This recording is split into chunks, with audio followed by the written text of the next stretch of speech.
አለይኩም ወራህመቱላህ ያ ጀማዓ እንዲናችሁ። ዛሬ ረሳይል ሚነል ቁርአን ክፍል 93 ይዤላችሁ መጥቻለሁ። ዛሬ ከሱረቱል ዩሱፍ ወደ ሱረቱል ዩሱፍ ሱራ ተመልሰናል።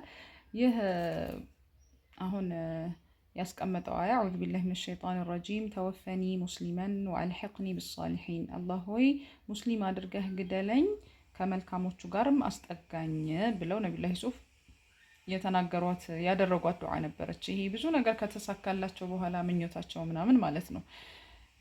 አላሁመ ኺፋፈን ላ ለና ወላ ዐለይና፣ አላህ ሆይ መግራትን መቅለልን ለኛ አድርግልን፣ በእኛ ላይ ደግሞ ሸክም ማንሆን ሸክም የማይኖርብን አድርገን፣ ላ ኑእዚ ወላ ኑእዛ፣ ሰዎችን የማናስቸግር ያ ረብ፣ እኛም ደግሞ ማንቸገር፣ ላ ነጅረሕ ወላ ኑጅረሕ፣ ሰዎችን የማናቆስል የማንጎዳ አድርገን፣ እኛም በሰዎች የማንጎዳ ማንቆስል አድርገን፣ ላ ነሂኑ ወላ ኑሃን፣ የማይንቁን የማንንቅ ሰዎችን።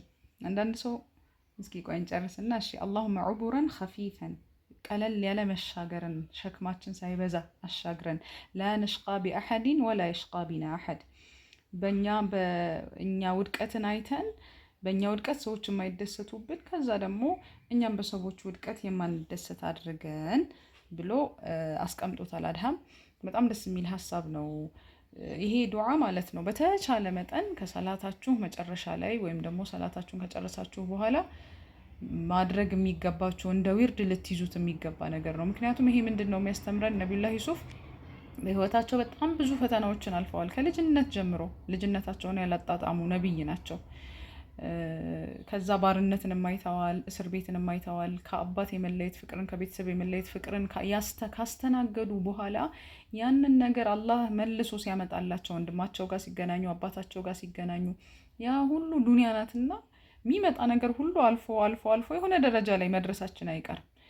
የሆነኛው ምጥም በሉት ልጅ ማጣትም ከዛ ልጅ ማግኘት መጥተው ምናምን ብዙ ችግር የምንላቸው ነገሮች ሳናገባ የቆየንባቸው ታይሞች፣ ከዛ ማግባት ይመጣል ምናምን ማለፋቸው የማይቀር ናቸው። ባይሳኩ እንኳን የሆነ በሞት የሚቋጩ ናቸው። ስለዚህ ዋናው ነገር ግን የሰው ልጅ ከዚች ዓለም ሩሑ ስትለያይ የሚሆንበት ሲትዌሽን ነው እና ተወፈኒ ሙስሊመን፣ ምንም ነገር ይለፍ ህይወታችን ላይ ስኬታማም እንሆን ስኬታማም ሳንሆን ይለፍ፣ ኢንሻአላህ ስኬታማ ሆነን የሚያልፍ ያድርገው። ግን መሞት የሚባለው ነገር ስለማይቀር ያቺ ሲትዌሽን ናት ዋናዋ እና በጣም ዱዓ የምትፈልገዋም በእኛ እጅ ቁጥጥር ያልሆነችዋ ምንድናት? ኻቲማችን ናት። እና ይሄን ዱዓ በተደጋጋሚ ልናደርገው ይገባል። ወአልሂቅኒ ቢሷሊሒን፣ ከሷሊሖች ደግሞ አስጠጋኝ ብለው አድሃም የተነተነበት መንገድ በጣም ደስ ይላል። ለምን ዝም ብሎ አልሂቅኒ ቢሷሊሒን ማለት ዝም ብሎ ተራ ነገር አይደለም።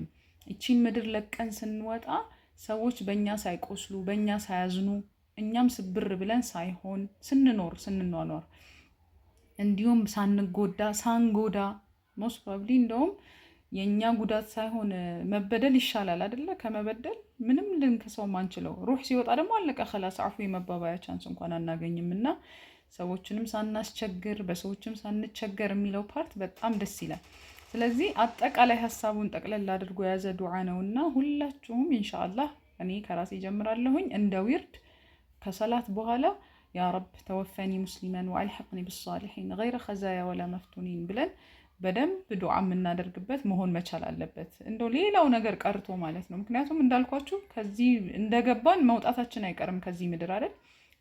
መውጫችን ጥሩ እንዲሆን ማስተካከል መቻያ መንገድ ያው ዱዓ ነው። ከስራ ጋር ከተግባር ጋር ያግዘናል ለተግባሩ ማለት ነው። እና እቺን ዱዓ ሁላችሁም ወርዳችሁ አድርጓት። ያ ረብ እኛም ሰዎችን ሳናስቸግር ሰዎችን በእኛ ሳይቸገሩ እኛም ሳንቸገር እቺን ዱንያ ለቀን የምንወጣ አላህ ያድርገን። የሚተሳሰበን የሚያለቅስብን ሰው እጁን ዘርግቶ ዱዓ የሚያደርግብን ሰው ሳይኖር እኛም በሰዎች ላይ እንደዛ ተበድለናል ብለን እንባችን የማይፈስ አኗኗራችን እንደዛ ያድርግልን።